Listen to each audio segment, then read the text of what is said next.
Yo, what up everybody, it's your boy Frenchiie. Welcome back to my channel. Today I'll be teaching you guys how to force reset your iPhone X. This works on your iPhone X and also all other models of the iPhone from 8 Plus.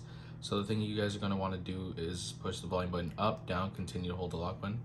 Continue to hold the lock button until your phone turns on, until you see the Apple logo. Oh, I let go, so let's do it again.